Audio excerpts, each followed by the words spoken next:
Selamat datang di setrum.com. Kembali dengan saya Dario. Berhubung kita nggak bisa shoot di luar, maka saya pakai kesempatan ini untuk menjawab pertanyaan dan komentar pemirsa setrum.com. Pertanyaan pertama dari Udin Amali. Bagaimana cara mengkonversi mobil menjadi EV dan dapat meregeneratif energi ke baterai? Oke, ini penjelasan bisa cukup panjang, tapi saya jawab dulu dari rem generatif. Oke, rem generatif dalam konversi listrik ini bergantung dari kontorornya.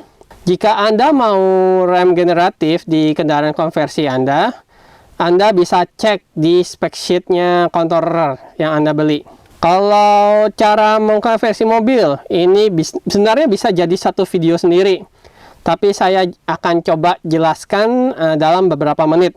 Langkah-langkahnya tak berbeda jauh dari konversi sepeda motor listrik. Oke, kita mungkin bisa ambil contoh dari Project Eduke yang kita bikin. Linknya mungkin akan saya taruh di atas ini. Hanya saja dalam konversi mobil listrik itu bisa dibagi menjadi 3 konfigurasi.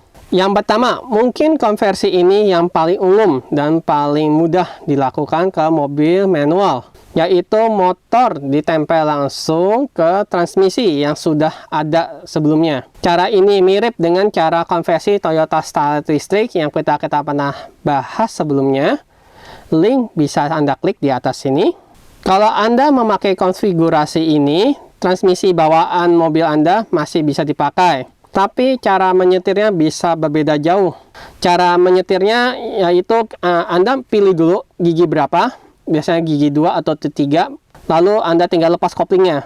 Kalau ketika Anda mau jalan, Anda tinggal tegal gasnya. Kalau rem, tinggal rem aja. Persis kayak mobil Matic pada umumnya. Bahkan beberapa konversi yang dilakukan di luar sana, mengunci gigi transmisi manualnya di salah satu gigi, biasanya di gigi 3. Jadi nggak usah pilih-pilih lagi gigi berapa yang Anda hendakin, tinggal gas rem.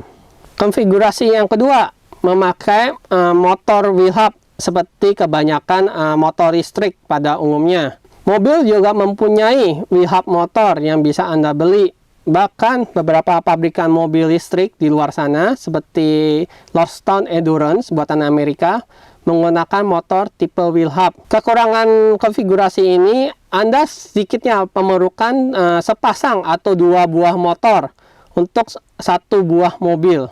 Konfigurasi yang ketiga adalah motor tipe gardan. Sesuai namanya, motor ini tersambung langsung dengan gardan. Motor ini mirip dengan yang dipakai pada kebanyakan mobil Tesla. Motor tipe ini biasanya sudah jadi satu paket dengan reduction gear dan juga diferensial. Mungkin kalau ada kesempatan kita akan bahas konversi mobil listrik, maka itu subscribe channel ini agak tertinggalan. Berikutnya, Kurosawa. Sekali-kali buat konten motor listrik naik di tanjakan curam.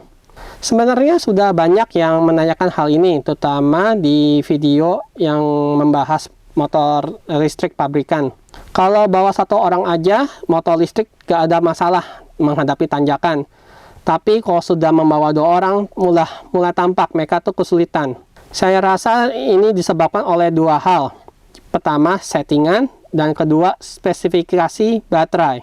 Settingan pabrikan biasanya tak dipasang di performa tertingginya, terutama untuk model non-sporty seperti skuter. Ini dilakukan untuk mendapatkan jarak terjauh dari motor tersebut. Dan juga alasan keduanya adalah supaya konsumen tak kaget dan kehilangan kendali oleh torsi instan yang dihasilkan motor listrik. Untuk baterai, saya sudah sering sebutkan di video sebelumnya bahwa baterai itu merupakan komponen yang paling mahal. Untuk menekan biaya, pabrikan biasanya tak memakai baterai yang performanya tinggi, atau tepatnya yang C-rate-nya rendah. C-rate ini menentukan seberapa cepat baterai dapat mengeluarkan dan mendapatkan daya.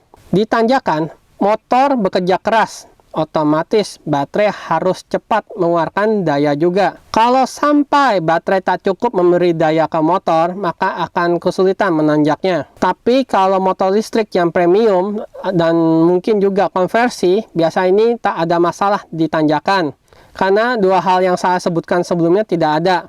Kalau ada kesempatan, boleh juga kita adu kemampuan menanjak motor listrik di tanjakan, terutama motor listrik pabrikan. Pertanyaan berikutnya, banyak sekali yang menanyakan hal ini. Berapa biaya konversi motor listrik? Terutama di video yang membahas motor listrik hasil konvertan.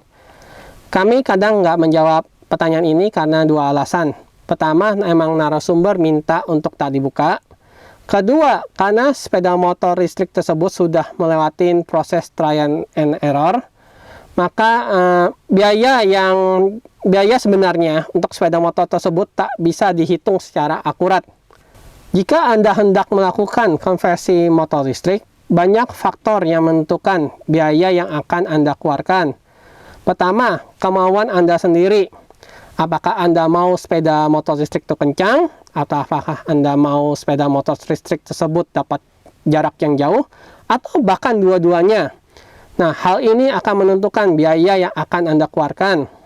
Nah, dari kemauan Anda, kita harus menentukan komponen yang akan kita gunakan dari controller, motor. Nah, dari dua hal tersebut, kita bisa menentukan baterai apa yang kita perlukan, seberapa banyak baterai yang kita perlukan.